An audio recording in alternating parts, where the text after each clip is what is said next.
Picture this: an ordinary day, an ordinary life. You're driving down a lonely back road, gas tank flirting with empty. Out of nowhere, the engine sputters, coughs, and dies. Silence. Absolute silence. You're in the middle of nowhere, surrounded by a dense, impenetrable forest. What would you do? Most of us would call for help, try to track down a gas station, look for any hint of civilization. But what if, instead, you decided to step into the woods and never look back? What if that single choice led you to spend nearly 3 decades completely cut off from the world, turning you into a living urban legend, a ghost haunting summer cabins, a mystery that defied human nature itself? This is the story of Christopher Thomas Knight, the elusive Hermit of North Pond. A man who chose extreme isolation and lived to tell, or barely tell, his side of the story. And make no mistake, the truth is stranger than any fiction you've heard. In 1986, Christopher Knight was just 20 years old. On paper, he was an average young man working as an alarm installer in Massachusetts. But something inside him was pulling him away from the life he knew. No warning, no goodbyes, he simply got in his car and drove north, heading toward Maine.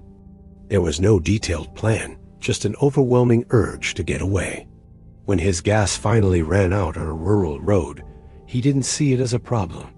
He saw it as an opening. He left the car behind and disappeared into the vast, cold forests of Maine. His parents, stoic and private, never even reported him missing. To the world, Christopher Knight had simply vanished.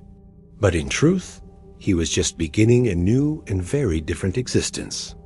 For 27 years, Knight lived deep in the forest, just a few miles from summer cabins and the very civilization he had walked away from. His home was a makeshift camp, skillfully hidden between boulders and thick vegetation, nearly invisible to the naked eye. He had almost nothing when he first walked into the woods, but his resourcefulness was remarkable. To survive Maine's brutal winters, where temperatures drop far below zero, he created a relentless survival routine. He would wake during the coldest hours of the night to walk around and keep warm. He never lit campfires, knowing the smoke could give him away, and instead relied on a propane stove to cook and melt snow for drinking and washing. Hygiene mattered to him. He shaved and cut his hair regularly so that, if spotted, nothing about his appearance would raise suspicion. But that raises the question, how did he get his supplies? The answer: theft. Knight became a phantom burglar, breaking into roughly 1,000 cabins and vacation homes in the area, about 40 each year. He stole food, propane, clothing, books, anything he needed to survive. His methods were calculated.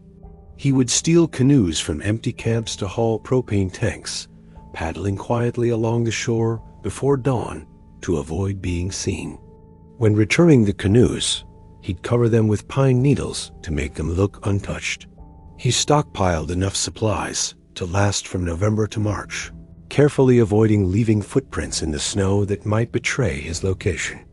To the locals, he was a legend, a mysterious thief who was never caught. The Hermit of North Pond. And yet, despite everything he stole, Knight admitted to feeling a deep moral conflict over it. He knew stealing was wrong. That inner contradiction made his story even more complex, showing that even in total isolation, he carried a sense of right and wrong. In all those 27 years, Knight claimed to have spoken to just one person. A quick hi to a hiker sometime in the 1990s.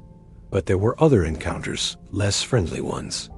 In the summer of 2012, he broke into what he thought was an empty cabin, only to find a man sleeping inside. They never saw each other's faces, but the man shouted, "Get out of here!" And Knight bolted, never returning to that cabin. Even more curious, in February 2013, a fisherman named Tony Bellavance, along with his son and grandson, stumbled upon Knight's camp. The fisherman made a silent pact with the hermit, promising never to reveal his location. That moment Short as it was, proved Knight's solitude wasn't completely unbroken.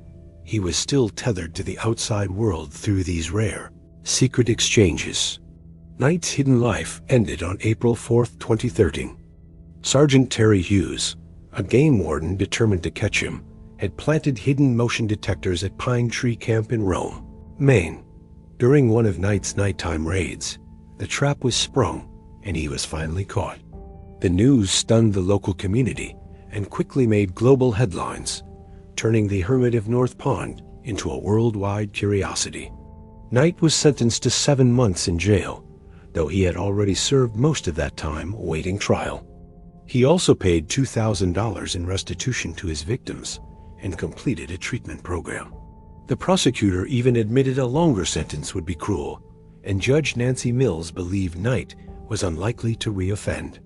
After his release, he rejoined society, working with his brother and avoiding alcohol. The end of his hermit years marked the start of a new life, one where he had to adapt to a world that had transformed dramatically over 3 decades. While in jail, Knight was interviewed 9 times by journalist Michael Finkel, who would later write The Stranger in the Woods, the extraordinary story of the last true hermit. Knight was reluctant to explain his reasons or share lessons learned, but he did offer a striking insight. Solitude grants an increase in something valuable, my perception.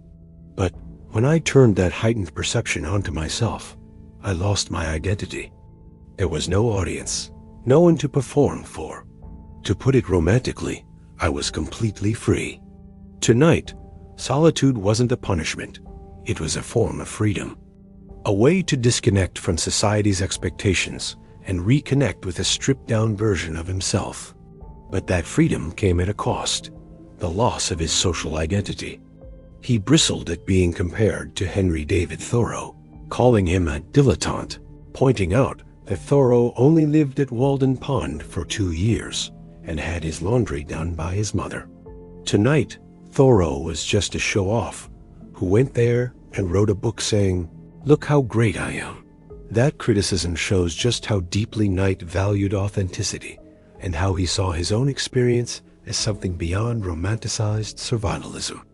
By 2019, Knight was living a quiet life in rural Maine, far from the spotlight, but forever marked by his extraordinary journey.